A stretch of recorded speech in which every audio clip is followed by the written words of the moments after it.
All right, y'all. So today, I am a bit late for this video. I mean, I just came back from the gym. I'm like literally soaked, right? Because I don't have much time. I'm trying to go live today.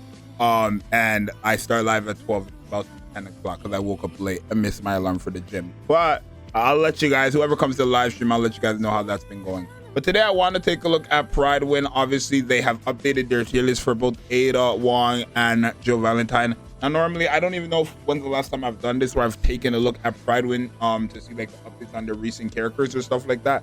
And we probably will have like a tier list, I want to say, an overall community tier list for our channel, probably after the anniversary or during the anniversary after we get both the characters, or maybe New Year's, after New Year's. I feel like after New Year's is a good choice because we're not going to have another Broken Pilgrim until like April, right? Or May. What is it? April or May? One of the two. So you guys don't have to worry too much. But today we're going to take a look at see what Valentine and Ada Wong is at, right? So let's take a look and find them. This is low deficit. We'll find their full rankings when they come up.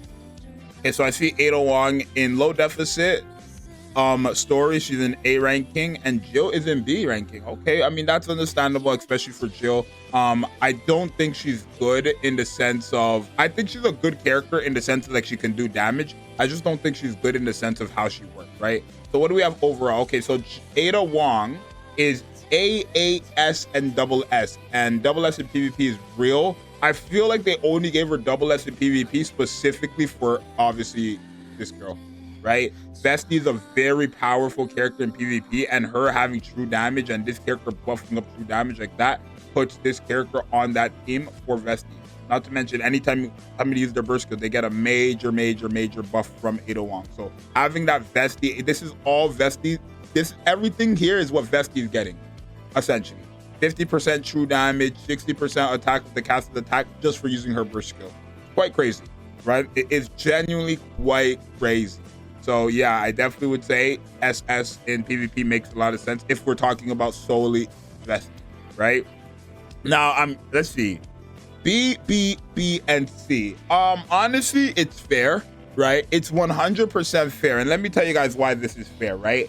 I think Jill Valentine is a great character in the sense of she can do damage, right? If we were to run a full 3-minute comp with a Jill that has overload gear, she's probably putting up 3-4 billion damage, which is very good compared to a lot of the other electric DPSs. Like if we were to go to electric burst 3, SSR burst 3, like she's hitting harder than Aina, she's hitting harder than Ada, she's hitting harder than every single one of these characters besides probably Cinderella, maybe besides Scarlet, depending on what the situation is. I feel like if you're fighting a solo boss, then probably Jill will still hit harder than Scarlet. If you're fighting mobs and AoEs and stuff where there's multiple enemies or multiple parts or whatever for Scarlet to go crazy, then you're gonna be like Scarlet's gonna hit harder. But either way, I feel like Jill Valentine out of all these characters is the third strongest DPS in the game, right?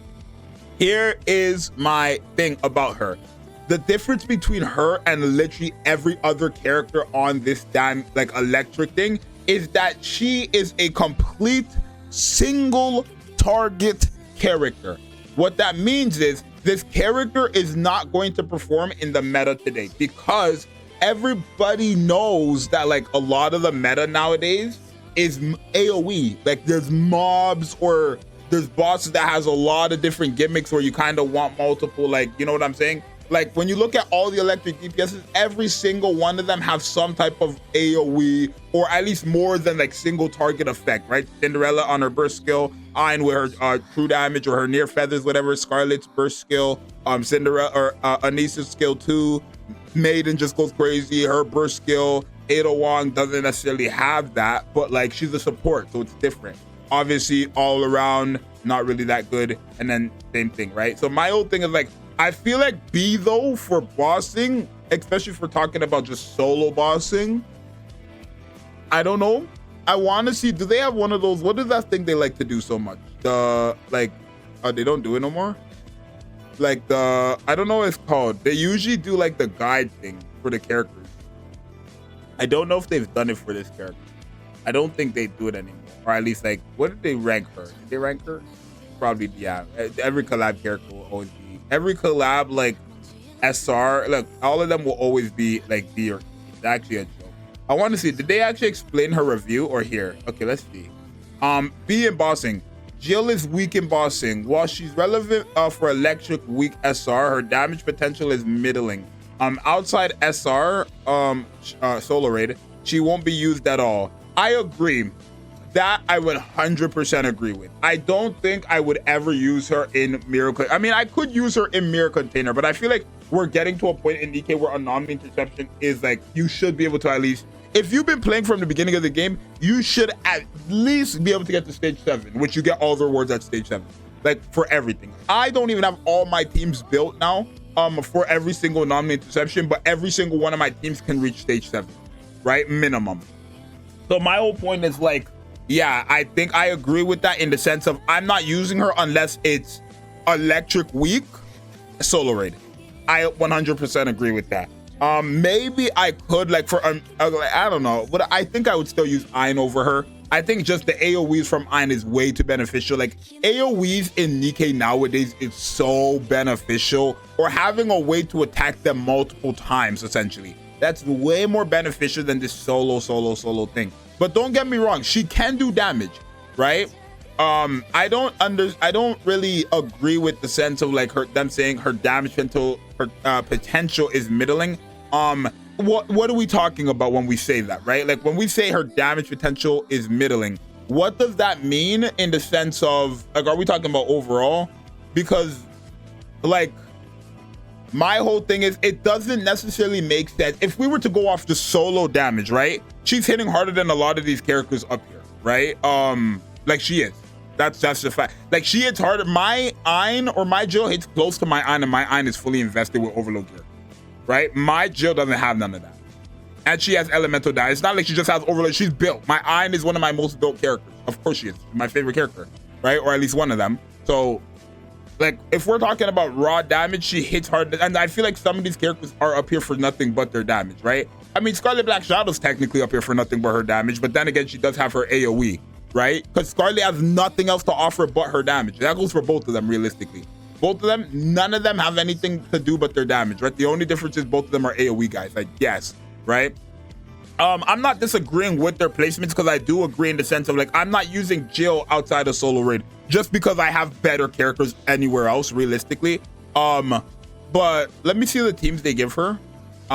This team right here and then this team right here, which is sure, right? I feel like there's definitely a lot more teams you could use here. Like I understand that if you're using her with Trina, like you're kind of missing out on damage, but I feel like the compensation you get for using her with Trina for losing out on that first skill is very good. Like you're essentially getting 100 something attack damage for like missing out on 30% normal attack damage. Like not only are you basically getting all that damage back, but you're getting more. So I feel like it balances out, right? Unless I'm doing the calculations wrong and you guys are like, you guys do the calculations or whatever. But I'm pretty sure with Trina, she's hitting harder than like if you were to run a regular and have her full kit active. PvP, she has no chance. In story, she has no chance. Like realistically, that giving her a B in story, low deficit and high deficit is generous. I feel like she could have been C tier for that, to be honest. Like I don't expect this character to be good against anything that has more than one enemy whatsoever. And then again, I do agree with them in the sense of like, I'm never using her unless the boss is electric, like weakened, right? But then again, that I say that for every character though. I'm not using Cinderella in any stage. I'm only using her where she's type advantage because every other typing has that broken character. I'm never using Dorothy unless I'm fighting a boss where like, you know, they're weak to water. I'm never using Scarlet Black Shadow unless I'm fighting a boss where they're weak to wind. I'm never using freaking Rappy unless they're weak to iron or fire. Like, you know what I'm saying?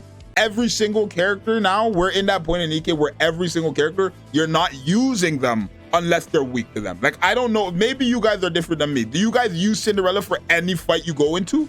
Let me know, because I don't. But I don't know if people do that. Do you guys, question of the day, do you guys use Cinderella and Rappy anywhere you go? Like, no matter what the boss is, no matter what the typing is, no matter what the gimmick is, you're putting them in there because they're the strongest DPSs in the game. Are you guys doing that? I know for a fact I'm not, so I don't understand that part. I mean, I guess I do, but like, I'm not disagreeing with the rankings. I think this is fair in the sense of like where we are in today. I feel like if this character came out in 2023, she probably would have been ranked very, very high. because obviously look at Haran, right? Haran is in that. Haran is BBBF, right? Haran's hit in 2025 is horrendous. This character used to be one of the triple S characters, by the way. That's what you call a fall off of the century. Haran, I don't even know why they would change story low deficit. I guess to talk about in general story, that's fine. But like if we're talking about like early game story, Haran is still one of the best characters, obviously, because early game story is 2023 content. My whole point is Haran used to be a triple S character and now she dropped all the way down, right? So like if they dropped Jill when these characters came out, then Jill would probably been like higher back then. But now we're just in a meta where you literally kind of have to have that AoE mechanic, right? I feel like the only reason why they have Ada as this ranking at AAS and SS is solely because she's a sub DPS with very good support. That's it. It's the same thing. They're basically the same. Summer Niece and them, they're practically the same, right? Summer Niece only works with electric characters. This girl works with everybody, but she works with electric characters every full burst. This character works with only one burst 3 every burst rotation. All right. So do you guys agree with Pyron? Do you guys not agree with Pyron? If you're wondering if I agree, if I disagree, I agree with their rankings when it comes to Ada Wong. I agree with the rankings when it comes to Jill. I feel like, again, low deficit B and B for high deficit and low deficit story is a bit generous. They easily could have gave her that C tier for that. Like, don't get me wrong, she's not doing that. Like, she's not, realistically, even D tier could have been, like, you know, in the conversation. Again, she's really not good against multiple enemies. Not at all. So I don't really understand why they give her that high of a tier, B. But I mean, I could read it, but I just don't care enough. But anyways, you guys let me know what you guys think. Do you guys agree with them? Do you not? And then let me know, again, the question of the day. Do you guys use Rappy and Cinderella or your strongest DPS in any content, regardless of the typing, it's week 2 or whatever it is? Like, do you guys do that? Because I'm genuinely curious now. I'm going to try to go live today because I haven't been live in 2 weeks. I'm sorry. I'm going to try to go live today, but I love all you guys. I'm going to see you guys next one. I'm out. Peace.